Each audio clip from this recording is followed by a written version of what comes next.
All right, I always love to introduce my projects by basically having a series of questions that you're kind of mentally thinking about as you're building your project, right? And these are the things I really want you to think about.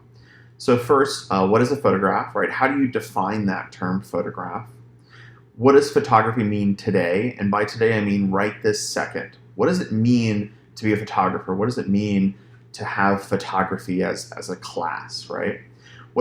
How does technology influence photography, right? What does it mean to have basically an amazing, incredible camera in your pocket, right? If you have a contemporary phone, that phone has a better camera than we had 10 years ago, the best cameras that we had 10 years ago. You can take endless photos, right? There's all these machine learning algorithms. I was just thinking and talking to somebody else about the night mode algorithm in the iPhone 11 and how basically what it's doing is taking like 30 photos at once and sort of compositing them together. So how does technology influence photography? How do we make photography meaningful, right? That's so important today. Photography has completely lost its meaning when we're in a world where photography is everywhere, right? The same thing would happen if, for example, painting was, everywhere. Every single surface had a framed painting on it. We would become inundated with painting. That definitely happens if you follow a bunch of painters on Instagram, right? You start to become like, okay, yeah, it's another painting, another painting, another painting.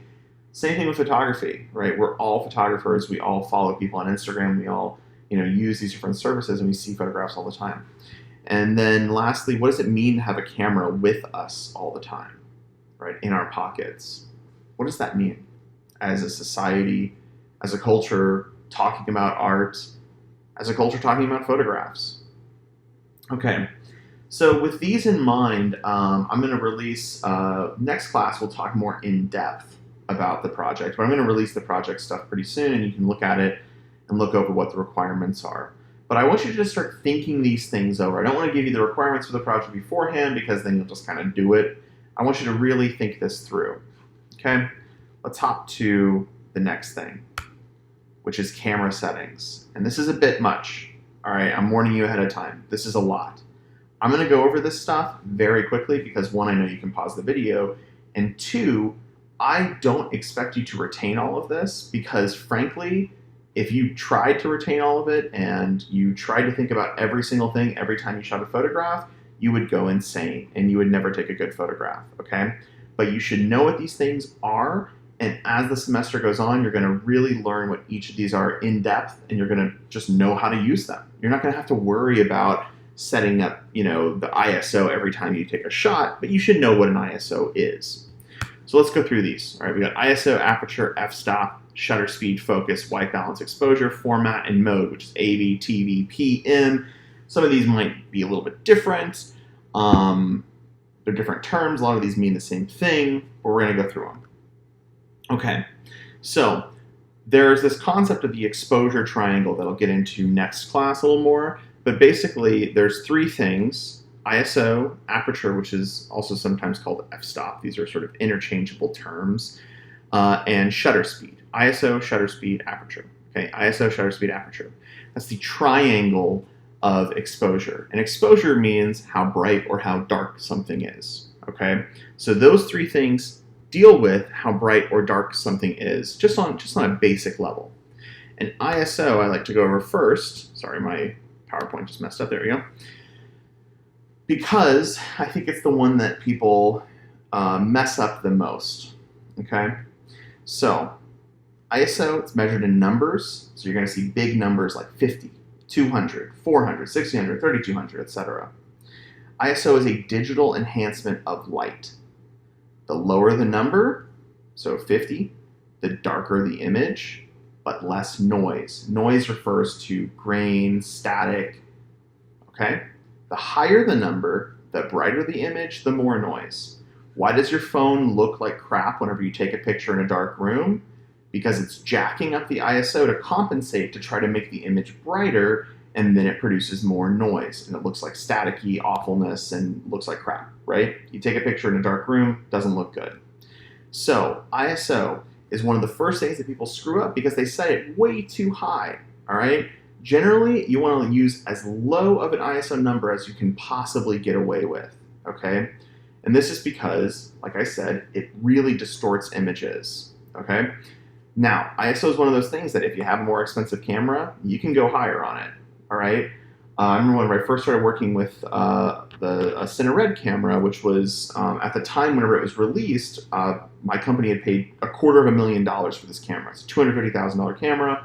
It was the first 4K RAW camera, and at the time, this was like in 2010, it was totally revolutionary.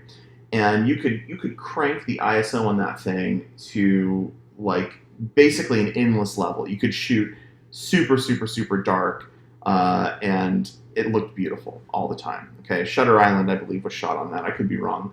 But anyways, so super, super dark, but it looks good. That's one of the big expensive things in a camera body. All right, so lower number, darker, higher number, brighter, but the trade-off is you have more noise whenever it's brighter. All right, let's hop to the next one. Aperture, which is measured in stops. It's also called an f-stop. There's a whole thing behind that. Personally, I don't think you need to learn that. I remember whenever I took photography, there was a whole calculation of how many, shutters and da-da-da-da-da-da for your aperture. We're not going to worry about that. What you need to know about aperture is that it's displayed as numbers, most of the time with decimal places, okay? 5.6, 16, 22, 1.8. Notice these are not the same as the ISO numbers like 50, 100, 400, etc. Smaller the number, the more open or brighter the image is going to be, okay? The more open the aperture, it's like your pupil of your eyeball. It's expanded and it's open. And the blurrier depth of field, which again we'll talk about more in depth later, the more sort of shallow or most of the time desirable depth of field you'll have. So if I shoot at 1.8, it's a smaller number, it is more open, lets more light in, and it's very bright, okay? The larger number, so if I shot at 22, it's more closed. It's darker, but things are crisper. If I was shooting a landscape, okay, and I want everything in focus, I want all the trees to look good and clear and crisp, I would shoot at a higher aperture number, okay? A more closed aperture. If I was shooting a person, but I wanted the background to be blurry, and I wanted it to be brighter, maybe I'm in a dark room, I would shoot with a lower aperture, right? A more open aperture. So generally, you want to shoot more open for individual subjects, shoot more closed for easier focus, street photos, etc. Yeah, so that's aperture. Shutter speed. It's measured in fractions of seconds, which look like 1/60, 1/500, 1/1000, or whole seconds, which look like a big number with a quotation mark afterwards. So this is 1 second, 2 seconds, okay? The smaller the fraction, the faster the speed. And shutter speed is literally the amount of time that the eyeball of the camera is open and letting in light, okay? So it's open for a split second, not even a split second, for 1/500th of a second, and then it's closed again. The faster the speed, right, the less light that comes in. The darker the image, but the more crisp or clear the movement. So for example, motion blur is not going to be a factor at 1/500, so 1/500th of a second. The larger the fraction, so 1/8, 1/4, 1/2, the slower the speed. It's going to be brighter because you're letting in more light, but there's more blurry movement. This is also why whenever you take photos in a dark room on an auto setting, everything's a little bit blurry, okay? So if I'm taking a photo of a hawk, and that hawk is going to hit down, and I want to take a shot of it just as it's hitting the ground, and it's going to be like super exciting. It's in motion, and I want it really clear. I'm going to have a smaller fraction, right? I'm going to have a faster shutter speed. If I'm shooting that same hawk, but I want it to be blurry and like it's motion, like it's the Flash or something, I'm going to have a slower shutter speed, a larger fraction. Now, just a general rule of thumb, 1/60 is about as slow as you want to go handheld, okay? That means if I don't have a tripod and I go, this really does depend on your camera and the lens that you're using, 1/60, probably about as slow as you want to go. You go any slower than that, so you shoot at 1/8, it's going to be blurry. It's going to look like you didn't have a steady hand, okay? That's whenever you get a tripod. See those cool photos of the night sky and everything's all streaky? They're shooting with a very, very slow shutter speed on a tripod. All right, we have tripods to check out too, by the way. And again, we're going to go into all these things in a lot of depth later. Focus. There's autofocus, there's manual focus. It's measured in meters or feet, and it's the actual distance from the subject from the camera, okay? So if I look at it, if you have a lens that has focus markings on them, or if you have a camera that whenever you change the focus, you see a number going up or going down, that's usually the number of feet or meters, depending on the camera and in your settings, that they are from the camera. All right, focus is modified by changing aperture. We already talked about that, right?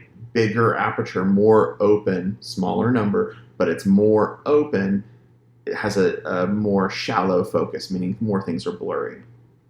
All right, white balance. Color. It's measured in degrees Kelvin, okay? So it's temperature, 3200, cold, blue, 5600, warm, red, right? Outdoors, cloudy, sunny, fluorescent, tungsten. You'll see that on your camera. It'll say shady, and you can pick shady, and then the color looks right. If you're shooting RAW, which is what you'll be shooting in this class, okay, that's a format of digital images, you don't need to worry about this at all, okay? That's just a general rule of thumb because you can change it in post and we can fix it. Now, we're not going to be shooting color film in this class. We're going to shoot black and white film. But if you were to shoot color film in the future, you actually buy the film with a set degrees Kelvin on it with a set white balance. And there's film that'll actually say like Kodak daylight film or Kodak tungsten film or Kodak fluorescent film. It's specifically for those environments. Anyways, you don't need to worry about this if you're shooting RAW. You're good. Exposure. Exposure is the little meter at the bottom of your camera that you'll see. It'll say 0, 1, 2, and 0, -1, -2. It's on a number line, okay? The 0 represents the center of that exposure line. It's not too dark. It's not too light. Plus numbers, so if I was shooting and it says +1 at the bottom of the screen, it's a brighter image. -1, it's a darker image. When I'm changing my settings, this is what I'm looking at. So if I close my aperture, I make that aperture smaller, then this number is going to go from 0 to -1 to -2. Okay, it's going to get darker. If I made the image brighter, then this would go up. This is what you're changing when you change your settings. All right, so exposure is a meter of the current brightness and darkness of an image. Now that's a very simplified system, all right? Again, we're going to go into a ton of depth over this semester, but I just want you to have these things in your head as like a base sort of line. Format determines the type of saved image. There's JPEG images and there's RAW images. In this class, we're shooting RAW, period, final. JPEG, smaller file size, takes up less space, limited amount of data. RAW, larger file size, lots of data, and it's more time consuming to edit. If you were shooting a wedding, you might shoot in JPEG depending on, I don't know, a couple of factors. Like if you have a lot of photos and you don't really care about, you know, it's like pretty good lighting and stuff. But if you were shooting like really nice portraits, you probably want to shoot RAW. Resolution is the quality of your images based on a number of pixels, okay? On your camera, it's usually described as like L or F for fine. There's medium, there's small, there's super fine. Generally, you're going to shoot RAW and you're going to shoot at the largest resolution you possibly can. Modes. Cameras have a lot of modes and they're different on every camera. But there is a sort of universal language here. There's M, that's manual mode. That's what I want you to start shooting on. Manual mode, you can change everything, every single setting. The computer or the camera, the computer housed within the camera, does nothing for you. A, or sometimes it's called AV, is aperture priority. In that mode, you're changing the aperture, and that's it. So I change my aperture, I make it bigger, I make it smaller, and everything else sort of adjusts around me. S, which is also called TV, depending on your camera, is the shutter priority mode. That means you change the shutter speed. So if I can make it faster, I can make it slower, and everything else auto-adjusts. The green A is auto. You're never going to use this mode. Do not use it in this class. And I'll be able to see that you used it because you're uploading to Flickr and it tells me. P is the programmed auto mode. That means you change the exposure, you tell it to be brighter or darker, and it changes everything else for you. Don't use this either. All right? Not allowed. And it's also not very good. Most of the time, if I'm shooting in AV mode, to be frank. Sometimes I shoot in shutter mode, especially if it's something like sporting events or nature photography. And then manual is sort of more of a training tool. I don't think it's particularly useful most of the time because there's just too much to change.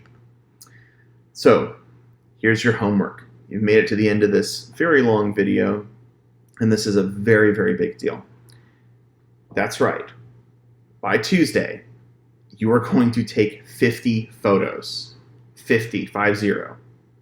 Pay attention to your settings. I want you to look at your settings for every photo that you take. Why am I doing what I'm doing? What happens if I change this? What happens if I change that?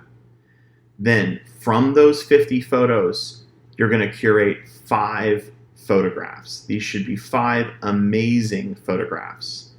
By bring to class, I mean you're going to post them in a Flickr, a Flickr album, and you're going to share it. All of this is going to happen before Tuesday's class, okay? So we're going to do all of that, and then on Tuesday's class, we'll talk about it. Consider a few things: concept, composition, voice, all that kind of stuff. All right, so here's your homework. Take it with you. Do some awesome stuff. 50 new photos, and good luck.